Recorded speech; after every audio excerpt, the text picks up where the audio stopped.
É isso aí, pessoal. Estamos começando mais um programa Peripatéticos aqui pela Rádio Cantareira FM 87.5 e também pela Estilo Web Rádio.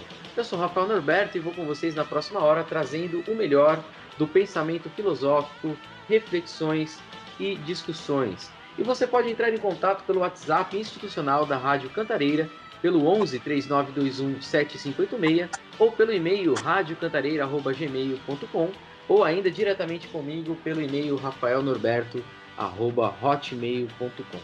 E hoje eu converso com o meu amigo, pastor Sidney Guimarães, bacharel em teologia e MBA em liderança, com ênfase nas novas gerações, pelo Centro Universitário Adventista de São Paulo.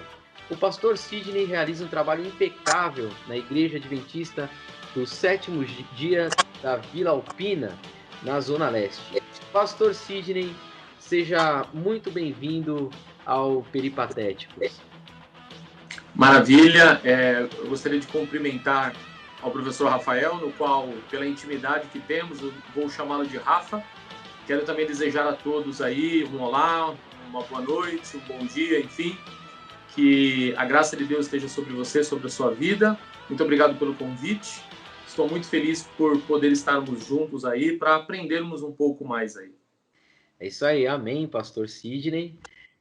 Nós dois nos conhecemos, como você mesmo citou, há muito tempo antes do senhor se tornar pastor e eu me tornar historiador e filósofo. E eu me lembro que você era muito apaixonado por biologia, né, ciências, chegou inclusive a ingressar nessa área. E aparentemente a mudança foi radical, né? Afinal, são duas áreas que pregam visões e versões, né, diferentes. Você poderia nos contar um pouco sobre a sua trajetória e como essas mudanças ocorreram na sua vida? Então, Rafa, como você bem disse aí, eu ingressei sim na academia no ano de 2010, comecei a fazer a faculdade de biologia, cursei durante um semestre, gostei muito ali, mas eu não conseguia chegar a tempo, como nós trabalhávamos ali na Zona Sul de São Paulo, no bairro do Itaim Bibi. Eu morava na cidade de Poá e a universidade fica, na verdade, né, na cidade de Mogi das Cruzes, bem ali na divisa de Mogi Bertioga. Então eu chegava literalmente todos os dias, saía correndo da empresa, trabalhava ali até às 17 horas, saía meia hora mais cedo ali e eu chegava atrasado. Todos os dias eu chegava cerca de 15 minutos atrasado. Então era muito complicado, porque você já entrava perdendo a aula, tá? Eu não consegui dar conta. Então consegui ainda aguentar durante um semestre, mas por conta de tempo não conseguia chegar ali no horário previsto, tal, que era às 18h30, o início das aulas. E aí, depois disso, eu falei, eu não posso ficar parado, e aí comecei a fazer o curso de enfermagem, o curso de auxiliar. Comecei a fazer o curso de auxiliar, o curso eram 2 anos. Um ano do auxiliar e um ano do técnico. Eu fiz um ano do auxiliar, e aí depois, era um desejo que eu já tinha há muito tempo, de ir para o seminário, né, de teologia, na faculdade adventista, né, conhecida como FAT, Faculdade Adventista de Teologia, dentro do Centro Universitário Adventista de São Paulo, conhecido como NASP. Só que a universidade fica no interior de São Paulo, ali na região de Limeira, ali cerca de 200 quilômetros da cidade de São Paulo. Então, para mim, eu não iria poder continuar na empresa. Então, eu tinha que me deslocar. Eu ia para a faculdade no domingo à noite e sexta à tarde eu voltava para São Paulo. Foi bem desgastante, foram 4 anos nessa rotina maluca aí, mas concluí o curso, graças a Deus. Então, estou aí, trabalhando aí na igreja, estou aí. E você se considera um pastor progressista ou um pastor conservador? E, se possível, se você conseguir explicar o que isso significa, né, dentro da religião e dos novos parâmetros, né, para novos tempos mesmo, para o futuro e etc. Boa, muito boa essa pergunta, Rafa. Então, a palavra conservadorismo, né, a palavra conservadora, ela não quer dizer necessariamente fundamentalista, pois é uma palavra que designa de forma radical a maneira de se entender a Bíblia, que ela não faz. Então, conservador não quer dizer fundamentalista. Outra coisa que precisamos entender é que progressista, se for entendido no sentido ideológico como a esquerda propõe, então não sou progressista. Mas se nos referirmos à revelação das Escrituras, o entendimento dela como progressista, ele é progressivo tanto a revelação divina quanto também o seu entendimento. O próprio Jesus disse no Evangelho de João, capítulo 16, versículo 12, ele falou para os discípulos o seguinte: tenho muito que vos dizer, mas não podeis entender agora. Veja, Jesus estava ao lado de Pedro. Imagina se Jesus, no dia que chamou Pedro para se tornar um seguidor dele, Jesus falasse: cara, você vai morrer no ano 64, morto pelo imperador Nero, lá em Roma. O que iria acontecer com ele? Ele falou: não, vou seguir esse revolucionário, nada, eu vou fugir. Esse revolucionário, né, que estava desconstruindo toda a ideia que a tradição religiosa de seus dias havia instituído, a opressão que existia ali sobre o povo por meio não apenas da religião vigente na época, ali o judaísmo, como também por conta do Império Romano, que estava trazendo um jugo ali para o povo judeu. Então, a revelação de Deus ela é progressiva, mas o entendimento, Jesus disse isso no Evangelho de João 16, verso 12 e 12, 16, diz que o entendimento também é progressivo. Da mesma forma que o sol ele não nasce de uma hora para outra, ele vai despontando lentamente, lentamente. Da mesma forma que quando vamos ensinar uma criança a ler, a montar ali as palavras, as sílabas, tal, a criança ela vai aprendendo aos poucos ali, né? Nós não chegamos no primeiro ano ali do ensino fundamental e já vamos ensinar a física quântica para as crianças. Então, as crianças aprendem o básico. Então, Jesus estava falando sobre isso, que a verdade de Deus, o entendimento é progressivo e a verdade ela é progressiva também. A igreja adventista, eu poderia dizer que é uma igreja bíblica. E o que isso quer dizer? Quer dizer que a nossa teologia é construída a partir da Bíblia, com seus pressupostos. Já o progressista, em uma visão negativista, deixou a Bíblia, que faz a sua teologia, e aceitou o quadrilato hermenêutico, que não apenas usa a Bíblia, mas também a razão, a experiência e a cultura, junto com a Bíblia, formam, então, o seu entendimento. A igreja, ela, em suas pressuposições, ela é bíblica, porque ela se utiliza das ferramentas de interpretação e compreensão da palavra de Deus, de compreensão bíblica. E ali nós usamos essa ciência, a hermenêutica. E dentro dessa ciência hermenêutica, nós temos algumas ferramentas. Então, para nós entendermos ali a Bíblia, nós usamos a primeira ferramenta, que é a própria Bíblia. A própria Bíblia, ela é a própria revelação de Deus. A Bíblia, ela se explica. Quando nós abrimos a Bíblia no livro de Isaías, do profeta Isaías, lá no Antigo Testamento, cerca de 780 anos antes de Cristo, ele diz o seguinte, no livro de Isaías, capítulo 28, verso 10 e verso 13, ele falou o seguinte, que é um pouco aqui, um pouco ali a palavra de Deus. A palavra de Deus, ela se encaixa, ela parece um acolchoado. Porque os profetas do Antigo, a Bíblia foi composta por cerca de 40 homens, num período de 1.600 anos. Interessante que muitíssimas dessas pessoas elas não se conheciam, mas um autor ele nunca vai contradizer o outro. Então, a primeira ferramenta que nós usamos, a própria Bíblia. A Bíblia ela se explica. Nós usamos também a concordância bíblica para poder entender a Bíblia. Um comentário bíblico, o dicionário teológico, enciclopédia bíblica. Usamos também a história e o contexto histórico. Então, quando nós vamos ler a Bíblia, nós precisamos entender qual que era o contexto histórico, para quem estava sendo dito aquilo. Será que é aplicável hoje? Quando nós lemos lá no Antigo Testamento, quando Deus pede para Abraão matar o seu filho, será que eu tenho que matar o meu filho? Quando Paulo, no Novo Testamento, fala que as mulheres precisam usar véu na cabeça, será que as mulheres hoje precisam utilizar véu? Então, nós precisamos contextualizar, precisamos entender isso, senão nós vamos ter problemas, como existe, infelizmente, por aí, porque algumas pessoas não usam essas regras. E a hermenêutica, ela faz uso dessas regras para a interpretação da Bíblia. Então, ela é uma ciência que fornece regras para a sua interpretação e também para a interpretação de qualquer livro. Então, a ciência que dá condições para interpretar qualquer documento, até mesmo um registro em pedra. Então, a Igreja Católica, por exemplo, quando você conversa com um católico, ele vai utilizar a tradição, o magistério, a filosofia, o catecismo e só depois a Bíblia. Então, fica muito difícil você debater, dialogar, trocar ideias, conversar, porque ele vai usar essas 4 outras ferramentas, vamos assim dizer. Por exemplo, quando você conversa com um católico sobre acerca da mudança do sábado, a Igreja Católica ela diz que ela tem poder de mudar a lei de Deus. E a lei de Deus, quando nós lemos na Bíblia Sagrada, ela é imutável, ela diz isso muito. Por exemplo, no livro do Êxodo 31, verso 18, fala que Deus não muda. Ele é imutável, a lei dele é o transcrito do seu caráter. Mas a igreja, ela se diz que ela tem poder para poder mudar a lei de Deus. Então, respondendo agora a sua pergunta de forma mais direta, a Igreja Adventista do Sétimo Dia é uma igreja, ela não é nem progressista e ela também nem é conservadora, é uma igreja bíblica. Ela se baseia tão somente na Bíblia Sagrada. Ela tem a Bíblia como seu norte.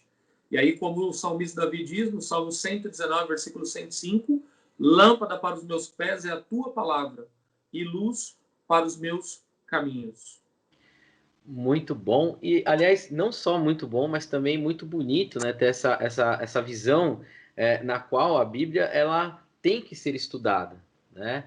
Ela precisa ser analisada, né, com fundamentos teóricos, a partir da ciência, a partir da filosofia, né? Então, é um livro extremamente complexo, né? E do outro lado, eu como historiador, muitas vezes a gente também utiliza, né, a palavra de Deus, né, ali a Bíblia para compreender os períodos históricos, né? E eu vejo muitas vezes alguns historiadores que tentam utilizar isso como uma forma de negação, o que na verdade não corresponde, né? Não cabe ao historiador provar ou não provar a existência de Deus, né? Isso é uma discussão que é do campo da fé, né? E quem acredita em Deus, por exemplo, acredita pela fé, né? E não somente pela junção de fé e razão, né? É uma questão que é muito interessante. Inclusive, né, um dos caras que eu tenho uma profunda admiração e que popularizou, né, e que permitiu o protestantismo foi o Martinho Lutero, né, que, inclusive, ele inicia os estudos no direito, né, ele larga tudo para servir a Deus, né, contrariando a sua família, inclusive, e ele torna-se um marco, né, um marco dessa luta contra as indulgências, ao introduzir ali o protestantismo, que discordava, né, sobre a visão da própria Igreja Católica em relação ao mundo, e certa vez ele disse, né, as boas obras não tornam bom o homem, mas o homem bom pratica boas obras. As obras más não tornam mal o homem, mas o homem mau pratica as más obras, né? Na sua visão teológica, que eu já vi que é muito ampla e que vai render aí uma boa discussão, há muitas pessoas que ainda estão praticando a caridade sem a fé, que era uma das críticas de João Calvino, Lutero e o próprio Henrique VIII na Inglaterra? Então, interessante que você disse, né, sobre o Martinho Lutero. Interessante que houve diversas reformas, né? Não houve apenas a reforma. Nós podemos dizer um pouco antes de, lá na República Tcheca, nós podemos falar sobre John Hus, que foi martirizado no dia 6 de julho de 1415, porque não concordou com a visão do clero, enfim. Então, nós temos aí, como você disse, o próprio João Calvino, o próprio João Calvino na França, Martinho Lutero aí na Alemanha, tantos outros homens, né? Zwinglio, Melanchthon, os irmãos Wesley, tantos outros homens que eles tão somente decidiram debater sobre temas tão importantes. Porque algumas pessoas pensam o seguinte: o fato da pessoa ser cristão é uma pessoa que é analfabeta, é uma pessoa inculta, é uma pessoa iletrada. É bem verdade que existem pessoas que, infelizmente, não tiveram, como a minha mãe. Minha mãe professa a fé cristã, não é protestante, é a fé católica, mas ela professa a fé muito bonita, a fé católica, mas ela não teve as mesmas oportunidades que eu tive de estudar, enfim. Mas quando nós vamos lá para a Reforma, são pessoas que queriam chamar as pessoas para o diálogo, queria chamar as pessoas para poderem conversar. Eram acadêmicos, eram pessoas importantes, pessoas seres pensantes. Martim Lutero estava na academia. Interessante que na Igreja do Castelo, que era uma extensão da universidade, que a universidade se utilizava ali do auditório para poder ter grandes debates, não apenas teológicos, mas também filosóficos ali. E é interessante que ali na Catedral de Wittenberg, ali, quando Martim Lutero ele anexa ali as 95 teses da justificação pela fé, é interessante que ao ele fixar aquilo, já era muito comum nas portas ali, funcionava como um mural ali. Então ele coloca ali, coisa que a gente vai discutir um pouco mais aí à frente sobre a questão das indulgências, a questão do que a igreja fazia, oprimia as pessoas, subjugava as pessoas a terem medo de Deus. O próprio Martim Lutero, ele tinha muito medo de Deus. E aí a sua pergunta diz que se hoje em dia existem pessoas que podem fazer algumas ações sem ter fé. A resposta que eu diria sim. Eu diria sim, mas isso é muito perigoso, porque eu acredito que o autor do livro de Hebreus seja Paulo, mas no livro de Hebreus, capítulo 11, versículo 1 e 6, diz que sem fé é impossível agradar a Deus. Ou seja, e eu só desenvolvo fé, por exemplo, eu tenho meu filho tem apenas 4 meses. Então agora ele já está desenvolvendo confiança em mim e na mãe dele. Então, ele está desenvolvendo confiança porque ele está desenvolvendo confiança porque ele já me conhece. Então, nós desenvolvemos fé quando nós conhecemos. Então, acredito sim que pessoas fazem boas ações, enfim, mas o homem, em sua natureza, acredito eu, pelo que diz a Bíblia, o próprio apóstolo Paulo diz isso em Romanos, capítulo 7, do 18 a 24, ele diz que a natureza humana, ela tende para o mal.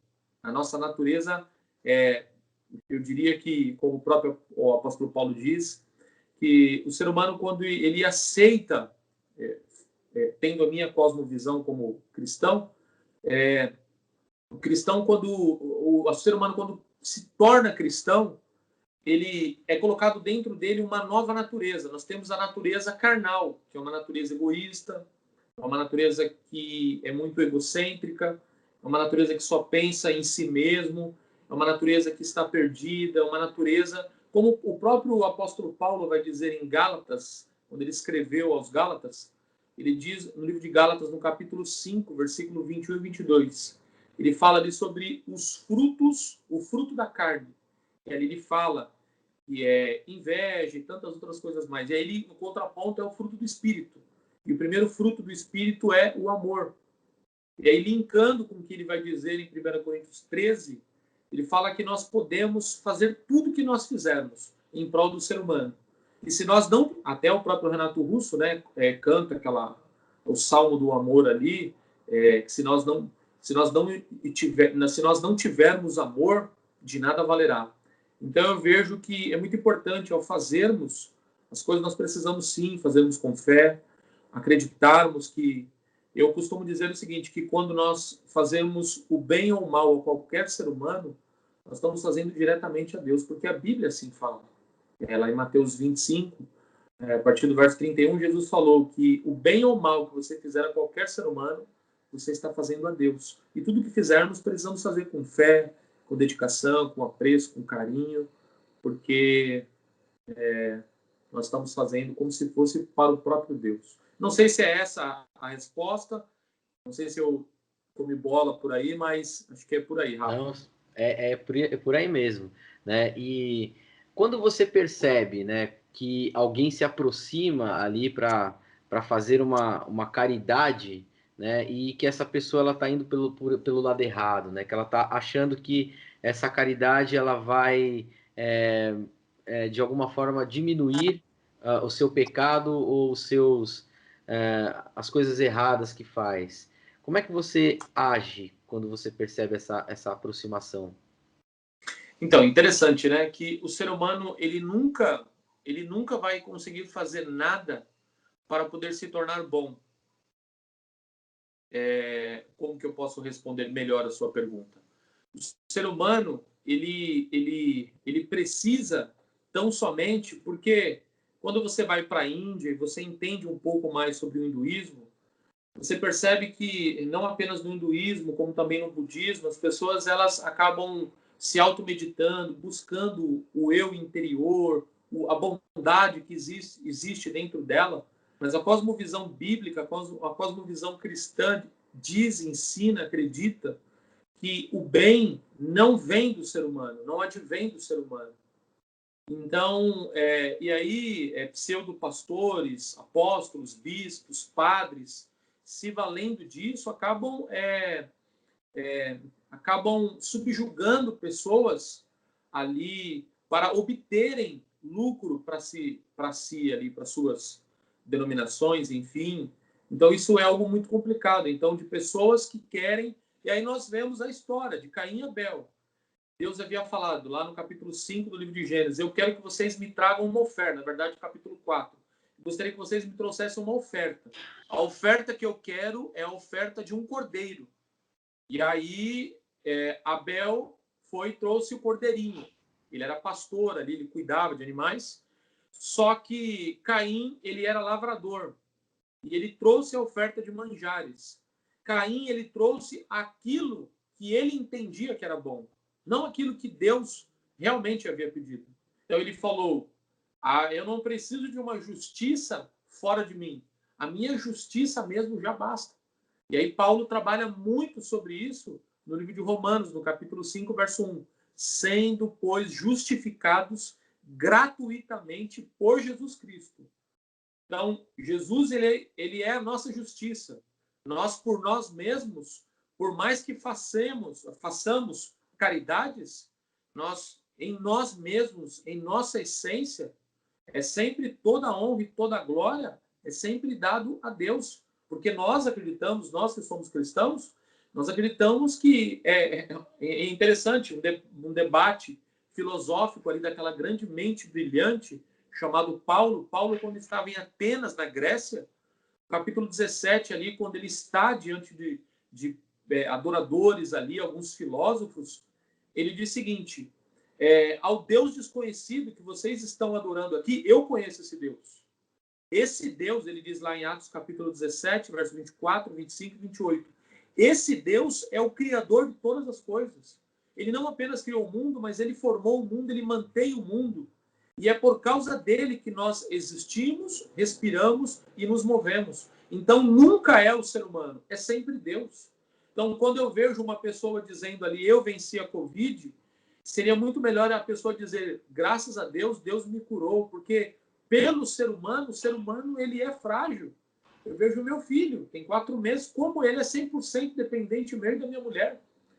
Então, o ser humano, quando nasce, ele deveria ter um rótulo sobre ele, aquela tacinha dizendo frágil. Nós somos frágeis. Nós precisamos completamente de um ser supremo, superior, um ser atemporal. Nós precisamos de um ser grandioso. E esse Deus, a Bíblia Sagrada diz que é Jesus. Muito bom.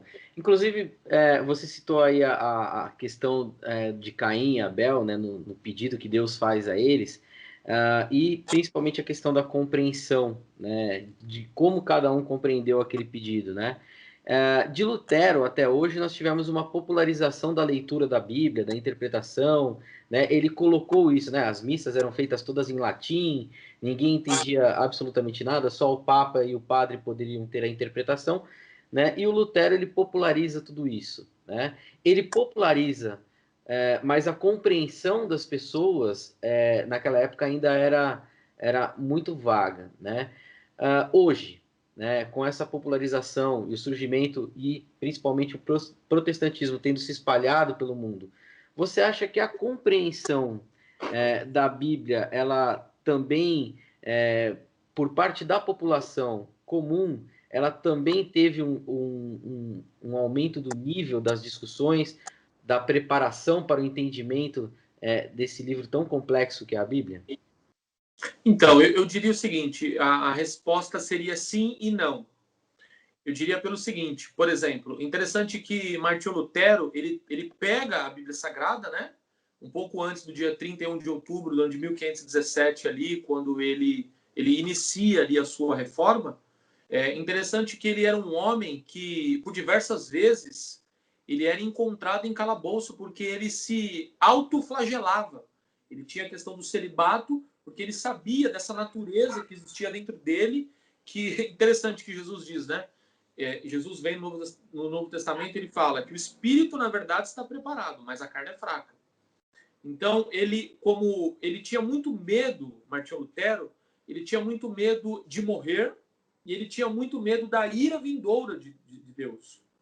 Aquela coisa de que vai existir, como católico, ele era um monge, ele acreditava na questão do purgatório, a questão do inferno, essas coisas, que não tem respaldo bíblico para isso, mas com todo respeito eu me dirijo para aquelas pessoas que assim acreditam, mas aí convido a essas pessoas a estudarem a Bíblia Sagrada por si só, e é o clamor de Lutero.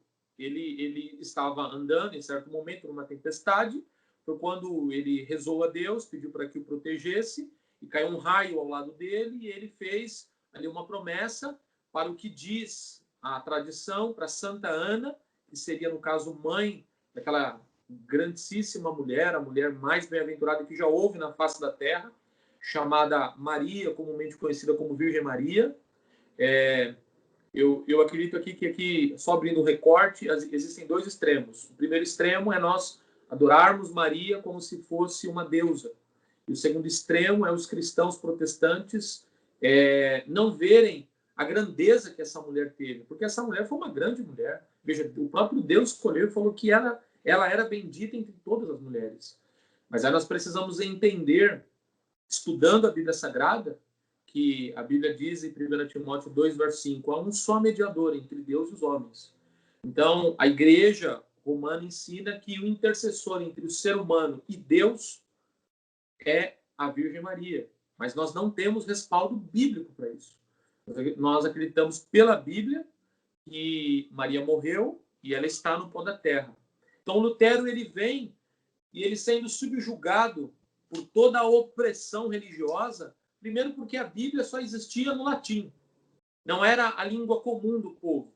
Então, Lutero, ele pega, antes disso, ele está subindo a catedral de joelhos ali, e quando ele está subindo a catedral, ele é impressionado ali nos seus ouvidos, na sua mente, Romanos capítulo 1, verso 17, onde diz o seguinte, o justo viverá pela fé. Isso me chega a arrepiar. Ele já com vergonha, porque ele estava querendo pagar penitências. Eu, particularmente, tenho um grande respeito por Martinho Lutero, por toda a sua vida, porque ele era um homem muito sincero.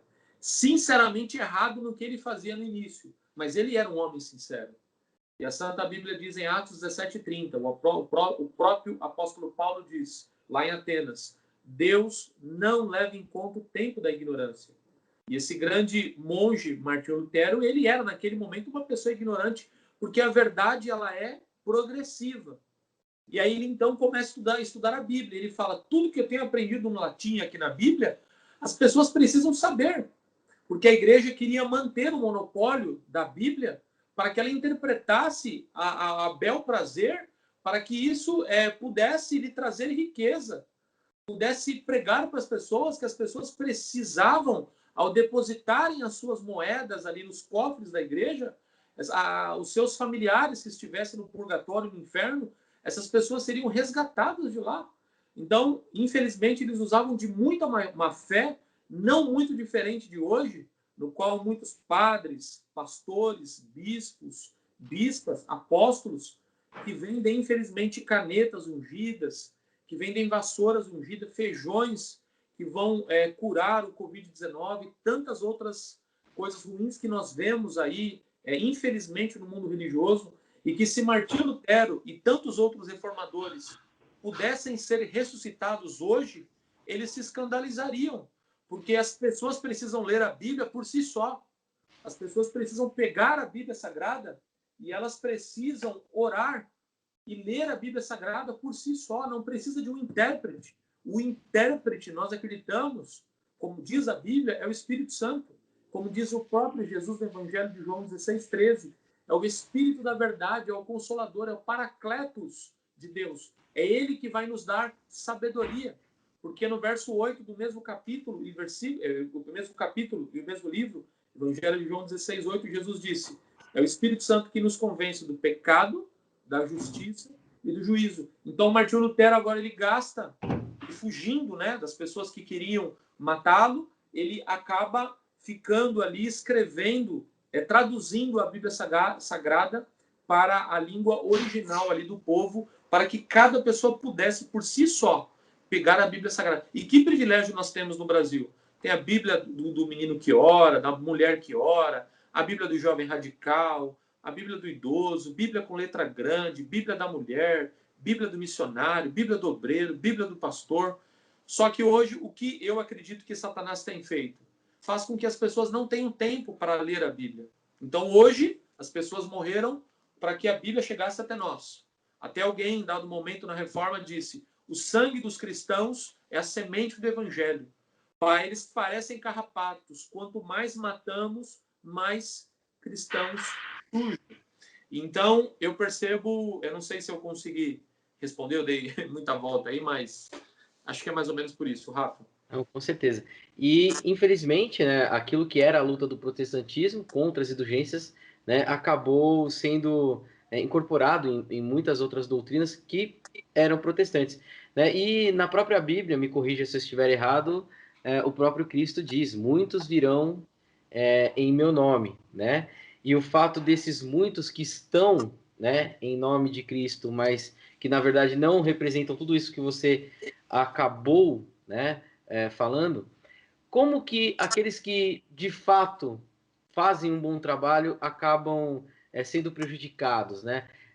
Há muita desconfiança, né? Você sente que muitas vezes quando se faz uma obra existe alguém sempre ou às vezes, né? Dizendo a igreja ela quer na verdade outra coisa, né? Você percebe de repente esse prejuízo causado por esses falsos profetas pesando sobre o seu trabalho, por exemplo? Então, infelizmente, existe sim esse preconceito. Uma vez eu me lembro que eu fui fazer um cadastro, a mulher ali do caixa perguntou qual que era o meu ofício, a minha profissão, porque na Igreja Adventista, sétimo dia, como é que funciona? Na Igreja Adventista, você, para se tornar um ministro, um pastor, um teólogo, você precisa estudar, fazer faculdade, reconhecido pelo MEC, são 4 anos, pelo menos, de graduação. Você precisa estudar bastante, você precisa se dedicar, você precisa estudar, porque você se torna um representante da igreja e você vai liderar pessoas, você vai cuidar de pessoas. Então você precisa ter um direcionamento para você não sair falando coisas, vendendo vassoura ungida, o cuspe de Jesus que sara e tantas outras coisas que nós vemos, infelizmente, no atual cenário. Então, realmente precisa haver um preparo. E, infelizmente, algumas pessoas pegam uma parte pelo todo. Eu posso dizer que todo pastor é ladrão? Não. Eu posso dizer que todo padre é pedófilo? Não. Não é porque existe um que todos são, mas realmente algumas pessoas pensam que pelo fato de você ser pastor, você agora está rico, você acaba subtraindo o dízimo dos irmãos, as ofertas dos irmãos, você está subjugando as pessoas ao eventual juízo de Deus se você não devolver o seu dízimo e tantas outras coisas que vemos por aí. Então, realmente, algumas pessoas, realmente, tristemente, têm sim essa questão desse preconceito. Ainda mais hoje, por conta do atual cenário que nós vemos, de tantas pessoas pelo fato de deixarem a Bíblia. O próprio Jesus disse, e também o profeta Oséias disse, em Oséias 6, verso 4, ele falou: errais por não conhecer as Escrituras e nem o poder de Deus. Quando Jesus falou essas palavras que você havia dito no início, faz parte das profecias apocalípticas de Mateus capítulo 24, ele falou que nos últimos dias surgiriam falsos cristos e falsos profetas, e viriam em meu nome, dizendo: eu sou Cristo, eu sou... E quantas pessoas se dizem aí que é Jesus, que é não sei o quê, que pessoas estão possuídas, cheias de Deus para operarem milagres, futebol dentro da igreja para poder expulsar demônios. é um teatro gospel lá na frente, onde um pseudo endemoniado está ali e o pastor fazendo aquele teatro, em vez de ajudar, socorrer a pessoa, ele acaba tendo uma sabatina com o diabo, porque isso vai dar audiência. Então, tantas coisas tristes que infelizmente acontecem, porque as pessoas, elas, em vez de dizerem, como o profeta Jeremias, como o profeta Ezequiel, tantos homens na Bíblia, que eles sempre partiam para a Bíblia. Assim diz o Senhor, assim diz as Escrituras, assim está escrito. O próprio Jesus, na tentação do deserto, em Mateus 4, do 1 a 11, ele mesmo disse, porque está escrito. Então, nós sempre precisamos usar o assim diz o pastor Jesus. Não assim diz o pastor da minha igreja. Tem pessoas hoje que nem levam mais a Bíblia para a igreja. Então, o pastor conta as suas histórias, o pessoal dá risada, e as pessoas não acabam estudando a Bíblia Sagrada. Não fazem como os bereanos faziam lá no livro de Atos. Eles assistiam ao culto e chegavam em casa e verificavam nas escrituras. Como que era a escritura no passado? Como que era a Bíblia Sagrada no passado? Era rolinhos de pergaminhos. Então, muitos rolos tinham mais ou menos 15 metros, 30 metros, que ficavam enrolados. Então, eles não podiam levar a Bíblia. No caso, o Antigo Testamento, o Novo Testamento está em formação. Eles não conseguiam levar até a igreja. Até mesmo muitos deles não tinham. Tinham que ir até a sinagoga, enfim, para poder ver. Não tinha um iPad, um tablet. Então, nós sempre precisamos ver o que assim diz o Senhor Jesus, o que diz o pastor chamado Cristo. Não podemos seguir homens. Nós precisamos seguir o que diz a Bíblia Sagrada. Muito bom. Eu acho assim, é muito bom ouvir alguém que realmente tem um estudo muito claro dos assuntos. O Lutero, João Calvino, que nós já falamos bastante deles, eles foram revolucionários da fé, construíram ali uma dinâmica que eu particularmente acho louvável e muito interessante, mas eu percebo que embora, né, eles fossem revolucionários para a época, né, hoje, né, como é que a igreja está se preparando para os chamados novos tempos, né? Quais são os principais desafios que as doutrinas elas vão enfrentar, né? E se a gente pode esperar também mudanças, né? Você já disse isso no começo da questão da adaptação, se nós podemos esperar mudanças, né, que contemplem também novos cenários daqui para frente. Então, baseado na Bíblia Sagrada, nós vemos... Eu não acredito que a questão da pandemia seja uma praga que esteja acontecendo. Apesar de ser uma praga, vamos assim dizer. Mas não é uma praga como está escrito no livro do Apocalipse. Mas acredito que sejam pequenos sinais. Nós percebemos que quando você estuda sobre ecologia, nós percebemos que o nosso mundo, infelizmente, ele está se deteriorando. Nós percebemos que o nosso planeta não vai subsistir por muito mais tempo. Nós vemos a poluição que existe, o desmatamento, tantas outras coisas. E existe agora um clamor por parte da Igreja Romana, que a Igreja Romana ainda ela é muito poderosa, e cada vez mais, veja, nós temos agora um Papa latino-americano, muito carismático. Ele tem, por exemplo, há cerca de um mês atrás, estava no Iraque, tem ido a tantos outros países que no passado ele talvez não conseguiria entrar. Então, eu acredito que, baseado na Bíblia Sagrada, que muitas mudanças elas vão ocorrer sim. A Bíblia Sagrada ela fala que vai haver, no futuro, vai haver o ecumenismo. Todas as religiões vão se unir, vai haver apenas um único dia para adoração, e esse dia não é o sábado, pelo que está escrito na Bíblia, é sábado, mas eles vão instituir o dia do domingo, baseado na profecia de Daniel, capítulo 7, verso 25, vai ser instituído um dia para adoração, porque eles vão falar o seguinte: essas pragas que têm acontecido no nosso planeta, porque as pessoas não têm adorado a Deus. Então, nós precisamos adorar a Deus no dia da família. E o dia da família não é o sábado. O dia da família é o domingo, por causa da ressurreição de Jesus. O Novo Testamento trata pelo menos 8 vezes falando sobre o domingo. O nome domingo na Bíblia não existe, sim o primeiro dia da semana. Primeiro dia da semana. O sábado, o Shabat, é o 7º dia da semana, significa descanso. Hoje, nós, biblicamente falando, baseado em Levítico 23, verso 32, hoje é sexta-feira, né? Hoje já é sexta-feira, mas hoje, biblicamente falando, nós já estamos nas horas sagradas do sábado. Um dia para o outro, ele é de um pôr do sol ao outro pôr do sol. Então, essas mudanças, elas vão acontecer, porque eles vão acabar e já estão acabando, substituindo a Bíblia por conta da tradição, porque a igreja romana vai dizer, nós temos autoridade. Porque diversos concílios, reuniões que eles fazem, nós percebemos que presidentes de grandes potências estão assentados ali aos seus pés para poder ouvir as suas orientações. Agora, qual pastor, qual líder budista, qual líder hindu tem essa capacidade, esse poder?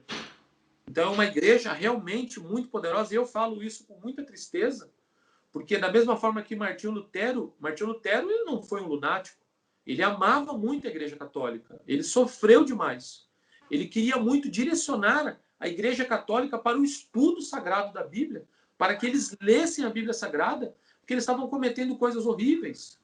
Da mesma forma eu, que fui católico e um respeito muito grande aos nossos amigos católicos aí, eu fui católico durante 18 anos. A minha vozinha de 97 anos morreu há 2 anos professando a fé católica, uma fé muito bonita, muito genuína, mas para os católicos precisamos ler a Bíblia.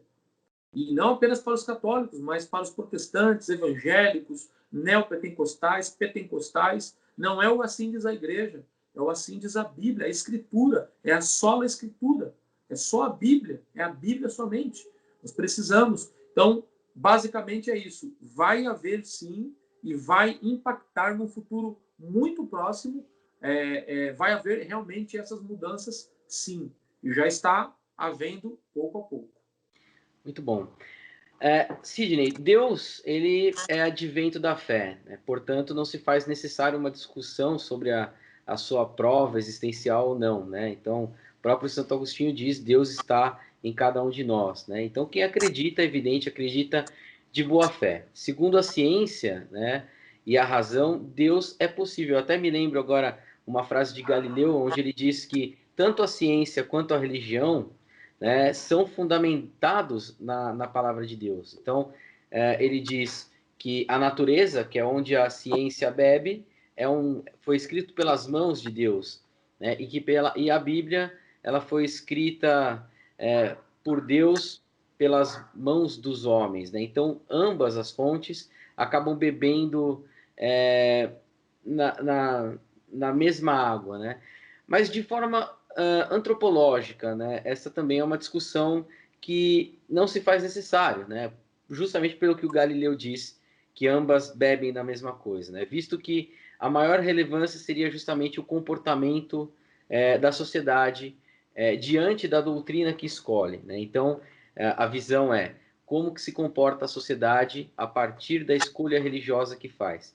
Neste sentido, né, qual é a função da igreja, qual é a função de Deus, né, nos dias de hoje dentro da sociedade? Então, o que acontece? Interessante que a Bíblia Sagrada ela é a revelação da vontade de Deus. Só que existem outras revelações. Por exemplo, quando nós olhamos a natureza, a Santa Bíblia diz no Salmo 19, verso 1, diz assim: os céus proclamam a glória de Deus e o firmamento anuncia as obras de suas mãos. O Salmo 24, verso 1 diz o seguinte, que a Bíblia Sagrada diz que o mundo é de nosso Deus. Então, o que acontece? Quando nós olhamos para a natureza, nós podemos nos perguntar quem foi que criou a natureza. Que com certeza existe algum projetista muito inteligente. E aqui vamos deixar de lado a fé cristã. Nós, ao olharmos a complexidade do corpo humano, ao olharmos a complexidade do Sol, da Lua, das estrelas, dos astros, nós percebemos que alguém muito grande, muito inteligente, muito delicado, um ser maravilhoso, que é muito detalhista, criou tudo isso. Então, assim, e aí vem a revelação bíblica que fala que esse ser, no caso, foi Deus. Interessante que, ao compor, ao escrever a Bíblia Sagrada, quem escreveu a Bíblia Sagrada sabemos que não foi Deus, mas a Bíblia Sagrada é a palavra de Deus escrita pela vontade humana, com palavras, na verdade, com palavras humanas. Então, nós acreditamos que Deus ele inspirou os profetas. Nós não acreditamos na questão do ditado, que Deus foi ditando, escreve assim, escreve assim, escreve assado. Nós acreditamos que Deus inspirou o pensamento e as ideias ali são meramente humanas ao compor ali o texto bíblico, a Bíblia Sagrada. Eu não sei se eu fui direto ao ponto, Rafa, mas... Sim, sim. Muito bom. E em diferentes momentos da história, né? E ainda hoje, né? A igreja, ela chega onde o Estado não faz a mínima questão de chegar, né? Durante a pandemia, como é que você sentiu isso nas suas necessidades e nas necessidades das pessoas? Então, acredito que, por exemplo, eu estou com a camiseta aqui do Calebs, são jovens da igreja de 27º dia que eles estão aí, eles dedicam as suas férias, tanto as férias no início do ano quanto no meio do ano, para poder fazer benfeitorias. No ano passado, nós conseguimos arrecadar, eu cuido de 5 igrejas, né? Então, as 5 igrejas, o ano passado, nós conseguimos, de março até o dia 31 de dezembro, nós conseguimos arrecadar cerca de 12 mil quilos de alimentos, para poder repassar para outras pessoas. Tem muitas pessoas que não conseguiram o auxílio emergencial. E aqui eu não posso ser injusto e não mencionar as demais religiões que também, as demais igrejas cristãs, isso sem mencionar outras religiões como o Espiritismo, tantas outras, o Candomblé, a Umbanda, Mesa Branca, e também desenvolver um lindo trabalho social para poder ajudar as pessoas ali, auxiliando com cesta básica, auxiliando com roupas, auxiliando até mesmo com dinheiro, ajudando alguma pessoa a pagar uma conta, tal. Então, interessante que quando você vai aqui no extremo leste, aqui de São Paulo, quando você vai ali para o bairro de Guaianazes, divisa da cidade de Tiradentes, São Mateus, divisa com a cidade de Santo André, nós percebemos ali, parece que o estado literalmente não chegou a muitas ruas que ainda não foram pavimentadas, muitas pessoas que passam muita necessidade, e se não fosse aí abrindo ainda mais, se não fosse o papel das igrejas para poder trazer orientação, para poder trazer ajuda psicológica, ajuda financeira, ajuda com pão, com uma água, com uma roupa para a pessoa que não tem ali. Então, muito mais agora no momento da pandemia, porque muitas pessoas ficaram desempregadas, perderam o seu emprego, muitos trabalhadores autônomos não tiveram como trabalhar, como motoristas de aplicativos, muitos vendedores ambulantes. Então, na periferia, nós vemos que esse número ele é muito grande, ali o agravamento é muito triste ali. Então, é o grande papel das religiões. Porque o próprio Jesus, o irmão de Jesus, chamado Tiago, o apóstolo Tiago, em seu livro, ele disse em Tiago 1, verso 27, ele diz o seguinte: o que é religião? A religião pura e sem mácula, a religião pura e imaculada é essa. 2 pontos. Ajudar o órfão, ajudar a viúva, ajudar o necessitado. Então, a religião cristã, a religião de Cristo, não é o que a comunidade vai me oferecer. É o que eu, como cristão, posso fazer para me tornar uma igreja acolhedora, para poder ajudar o ser humano, para poder reerguer o ser humano na sua complexidade, na sua parte física, mental e também espiritual. Então, a parte espiritual, ela não joga por fora a parte física e a parte mental. Não é só o espiritual. Então, não adianta eu ir até a comunidade, ir até debaixo de uma ponte, falar com a pessoa, eu estou com a Bíblia Sagrada, e ao chegar com a Bíblia Sagrada, falar, só Jesus, e não sei o quê, não sei o quê. Se a pessoa está com fome. A pessoa que está com fome, eu não tenho que levar a Bíblia. Eu tenho que comprar um saco de pão, colocar um queijo, comprar um suco e levar para a pessoa. A pessoa está com fome de comida. A Bíblia Sagrada eu sei que é o pão espiritual. Jesus falou isso.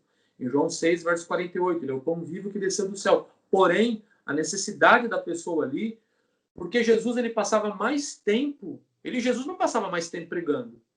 Jesus passava mais tempo curando, ajudando as pessoas. Então eu vejo que religião não é teoria, religião é 100% prática. Por que adianta eu dizer que eu sou cristão se eu torturo a minha esposa? Por que adianta eu dizer que eu sou cristão e eu torturo o meu marido, traio o meu marido? Por que adianta eu dizer que eu sou cristão e eu falto com respeito com os meus pais? Eu não sou um bom cidadão para a sociedade. Então, religião, por que muitas pessoas, infelizmente, não querem procurar uma igreja? Porque estão decepcionadas com ela. Muitas pessoas estão amarguradas, elas foram traídas pelas mais diversas religiões. Adventista, Assembleia de Deus, Batista, Universal, Igreja Católica. As pessoas estão... Porque algumas pessoas dentro dessas comunidades, em vez de entenderem e viverem o Evangelho, que religião ela é prática. Então, quando eu entendo na Bíblia Sagrada que Jesus ele mais curava, ajudava os necessitados, pelo menos é o que isso ensina no Novo Testamento, eu vou entender que religião é estender as mãos para o próximo. Porque essas duas grandes mulheres, pelo menos eu quero citá-las, e eu gosto muito, por isso que tive o prazer, o privilégio de ir à Índia, ajudar a construir 2 colégios, ajudar, na verdade, na expansão de 2 colégios para crianças carentes. Eu destaco, pelo menos, essas 2 mulheres, que eu sou fascinado, 2 mulheres católicas, 2 freiras. Madre Teresa, da cidade de Calcutá, uma polonesa, que ficava dentro ali do convento, junto com o padre, observando, ela falou: eu preciso fazer algo. As pessoas estão sofrendo, crianças sofrendo.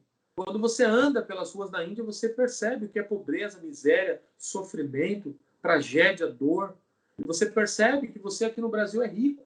É muito rico porque você tem uma água potável que sai na sua torneira. Onde você tem lixeira na rua, onde você tem o governo que tem... poderia ser muito melhor, mas tem esses processos aí, essas ajudas, Bolsa Família, tantos outros projetos sociais que existem.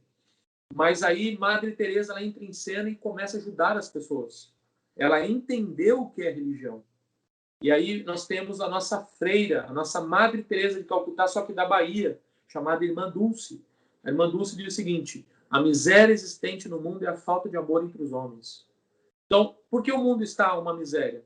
Porque, infelizmente, muitas pessoas só pensam no próprio umbigo. Primeiro eu, segundo eu, que vantagem Maria leva nessa? Então, nós acabamos deixando de lado os ensinamentos de Cristo. E aí vem Mahatma Gandhi e diz: eu amo muito Jesus, eu gosto de Jesus, mas não gosto dos cristãos. Então, somente por causa dessa desfiliação que, na visão ali de Mahatma Gandhi, existia. Porque o cristão, ele precisa literalmente se parecer com Cristo. Precisa seguir os ensinos de Cristo. E quais eram os ensinos de Cristo? João Batista, o primo de Jesus, diz em Lucas 3, verso 11: aquele que tem 2 capas, 2 túnicas, doe 1 para o necessitado. Aí Jesus diz em Atos 20, verso 35: é melhor dar do que receber. Agora, a ótica hoje, infelizmente, do mundo cristão, do mundo evangélico, qual que é? Dá para você ser abençoado. Então, é uma troca. É uma troca, infelizmente, da mesma forma que Martinho Lutero, Zwinglio, tantos outros reformadores, John Calvino, John Hus, tantos outros homens lutaram contra isso. E agora, no meio da cristandade, se levantam pessoas que estão pregando contra os pais, vamos assim dizer, da igreja. O que os pais lutaram contra. E muitos deles foram martirizados. Então, o que a Bíblia ensina? É amar ao próximo e ajudar. E aí Jesus vem em Mateus, no Sermão do Monte, Mateus 7,12. O que você quer receber, você deve fazer. A regra áurea de Cristo. Você quer receber um abraço? Dê um abraço. Quer receber um bom dia? Dê um bom dia. Quer receber um elogio? Elogie. Quer receber um pão, uma ajuda? Assim faça. Então, a Bíblia Sagrada ensina que precisamos amar. Então, tanto o Antigo quanto o Novo Testamento, eles se completam. E eles falam a mesma coisa. Um não contradiz o outro. E num momento de miséria, num momento de fome, né, aqueles que usam da religião para tirar proveito acabam atrapalhando ainda mais, né, e causando ainda mais sofrimento, né, nas pessoas. Sidney, eu sei que nós combinamos não falar de política, acho louvável e vamos respeitar, né? Afinal de contas, né, o próprio Jesus ele trouxe ali a ideia de que a César o que é de César e a Deus o que é de Deus, e eu respeito muito isso. Mas eu queria fazer uma pergunta que está relacionada justamente à prática, né, ali da igreja, né?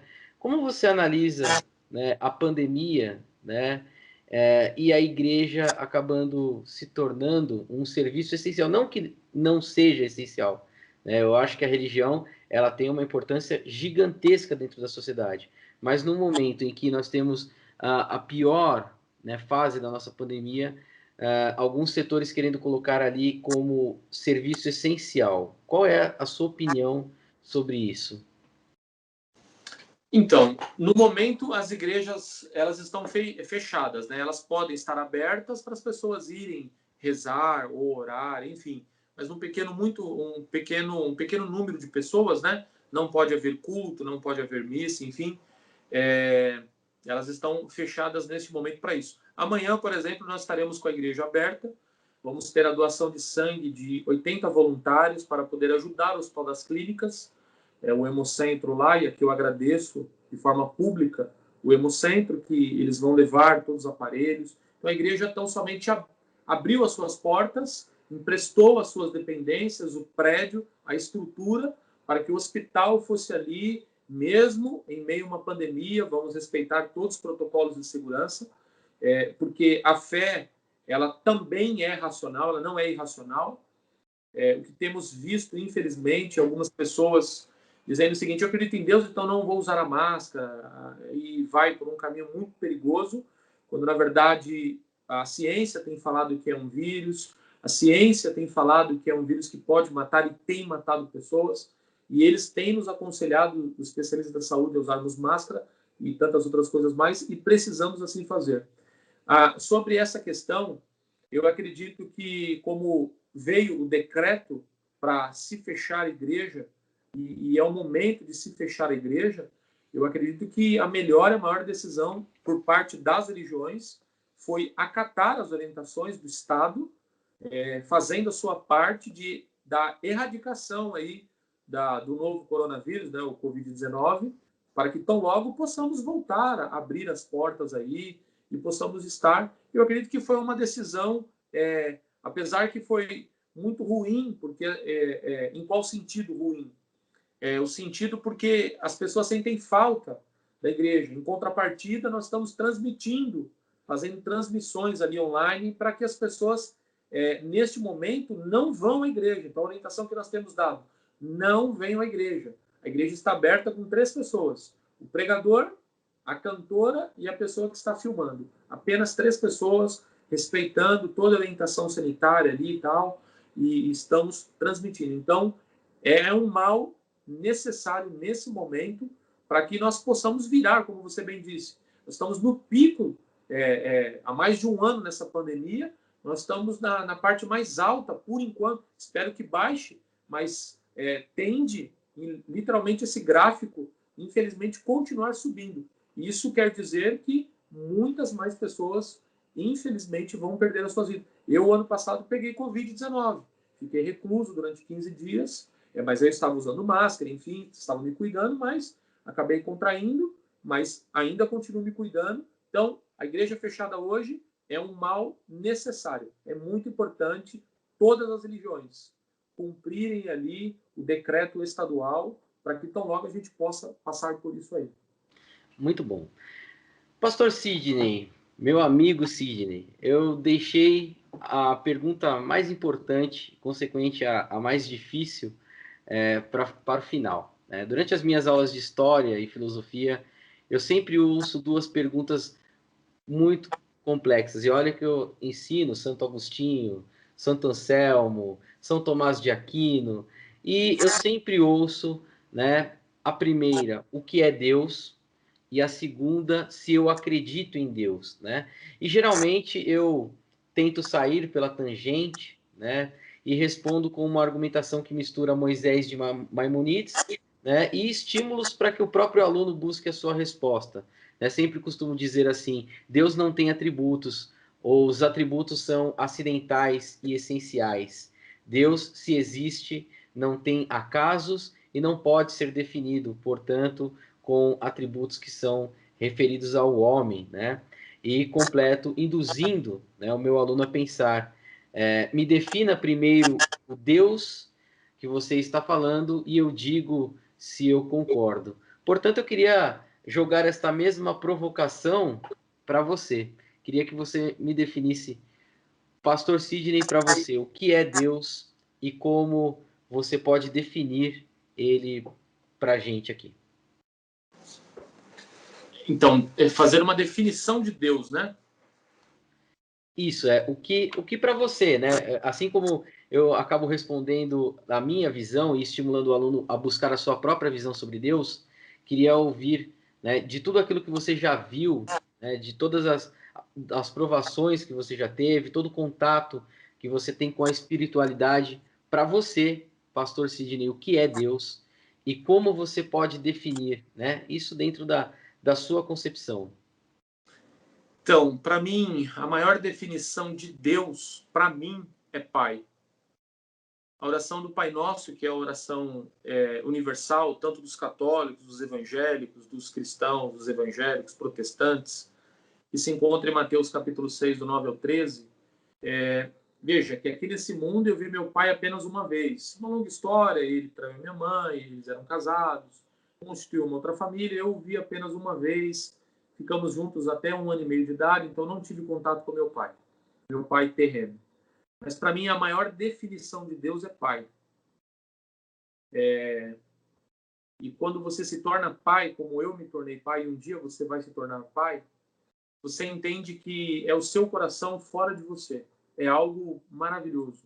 E um pai de verdade, ele ama, ele cuida, ele protege, porque não tem como olhar o nascer do sol, o pôr do sol, você ir até o mar, você analisar um formigueiro, você analisar um cardume ali de peixes, você analisar uma revoada de pássaros, e você não enxergar as digitais de um Deus amoroso. Não tem como. É impossível tudo isso ter sido criado do acaso. É impossível, não tem como ter surgido do acaso. Quando nós olhamos o nosso coração humano bombeando 24 horas por dia, cerca de 90 mil litros de sangue, quando nós vemos toda a estrutura que nós temos, o posicionamento dos órgãos, os tecidos, a comunicação que existe nos neurotransmissores ali, a conexão que existe ali, é algo muito complexo. É impossível ter surgido por um acaso. Da mesma forma que nós estamos nos valendo de um recurso, quando eu era pequeno, dava meia-noite, a televisão começava a ficar aqueles riscos, tal, e aquela coisa. Olha o avanço da tecnologia. Nós estamos nos falando aqui, pelo menos há 10 anos atrás, a velocidade da internet era 8.714 quilômetros por segundo. Não sei hoje. Há 10 anos atrás era isso. Não sei hoje. Mas nós conseguimos conversar em tempo real. Quando eu estive na Índia, na Ásia, eu conversava com a minha esposa em tempo real por meio de uma chamada de vídeo via WhatsApp. Agora eu pergunto, isso daí surgiu por um acaso?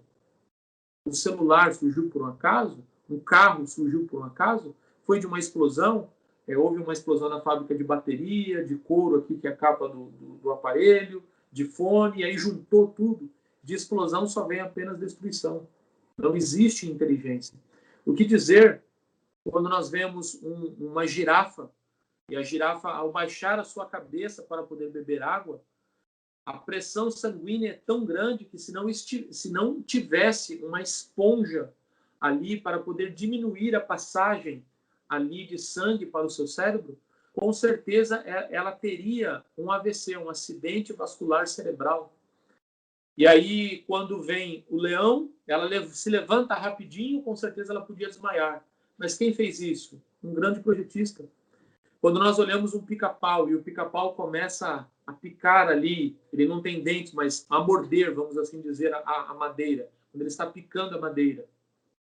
Médicos traumatologistas, eles estudam o cérebro, a caixa craniana do pica-pau para poder entender, para que eles possam ajudar os seus pacientes. O que dizer da engenharia que estuda o castor? para poder saber a complexidade desses engenheiros aí que vivem em meio à natureza, que são os castores, para entender a complexidade, como eles conseguem construir casas com perfeição debaixo da... O que dizer do João de Barro? Então, será que isso surgiu por um acaso? O que dizer daquele besouro bombardeador? Ele consegue literalmente emitir tiros, ele solta tiros ali, literalmente ele vai soltando tiros ali na região ali, na parte de trás ali, começa a soltar. É algo incrível. Como surgiu isso? Por um acaso? Quando nós olhamos ali aquela maravilha, para mim é o animal mais lindo que existe na face da Terra. Existem muitos outros, mas para mim o mais lindo, a mais linda ave para mim é a arara azul. Que beleza, que mistura de cores, aquele azul bonito, amarelo, é algo fantástico. Então, eu enxergo Deus como pai, é aquele que cuida, é aquele que protege. E o pai, o amor dele é incondicional. O amor de um pai é incondicional. Quantos filhos se viram contra os pais? Aprontam. O pai é decente, ensina o filho a moral, ensina a ética, ensina sobre valores. E aí o filho se desvia, comete muitos delitos, crimes, e mesmo ele no submundo, sendo marginalizado, se tornando um marginal, o pai está ali, sempre de braços abertos, para poder ajudar o filho. Então, o amor de um pai, o amor também de uma mãe é incondicional. Então, eu resumiria Deus como pai.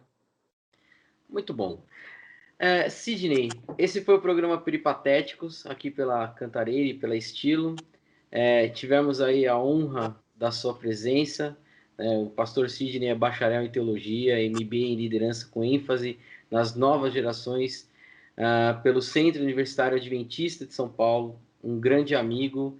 Fazia um tempo que eu não conversava com ele, mas é como se tivesse visto na semana passada, várias lembranças aí chegam. Obrigado por ter aceitado esse convite, e eu não posso deixá-lo ir embora sem destinar um espaço para que você fale para as pessoas, para que você convide as pessoas para visitar a sua casa, né, a sua igreja, e que você fale sobre os seus projetos e quão sério é o seu trabalho. Então, eu gostaria de falar neste momento de pandemia que nós estamos inseridos, neste momento pandêmico, que se você está sofrendo, se você está passando por alguma dificuldade, busque a Deus.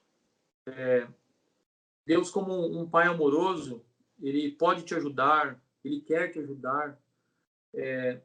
Deus, independente da sua resposta à ação divina, que sempre tudo é Deus, ele sempre vai em busca dos seus filhos amados. Deus, ele está sempre pronto para poder te ajudar. Se você está passando por alguma dificuldade, eu não te conheço, não sei o alcance, não sei quantas pessoas irão assistir, verão este vídeo, mas busque a Deus. Se você quiser aprender um pouco mais acerca do amor, da bondade, da misericórdia dele, você pode assistir a TV Novo Tempo, é o canal 46 na TV aberta.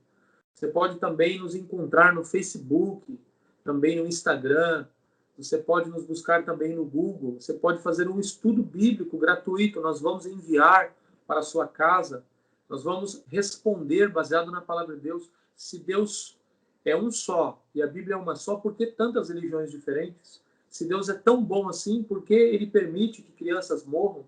Se Deus é tão bom assim, por que existe a pandemia? Então, tantas outras perguntas. A Bíblia Sagrada, ela apresenta a resposta. E ali nós vamos enviar esse estudo de graça para você, para que você possa ali aprender um pouco mais acerca do cuidado paternal de Deus. Então, que Deus te abençoe imensamente. Não sofra sozinho, não sofra calado. Não tenha vergonha de compartilhar a sua necessidade.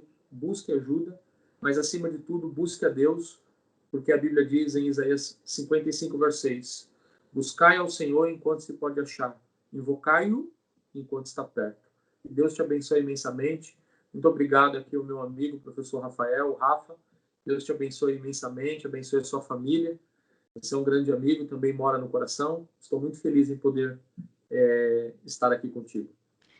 É isso aí, galera. Esse foi o programa Peripatéticos. Sidney, muito obrigado. E fiquem com Deus. Acho que esse programa não poderia terminar de uma outra forma, né? Senão desejando a todos que fiquem com Deus. Muito obrigado, uma boa noite. Boa noite.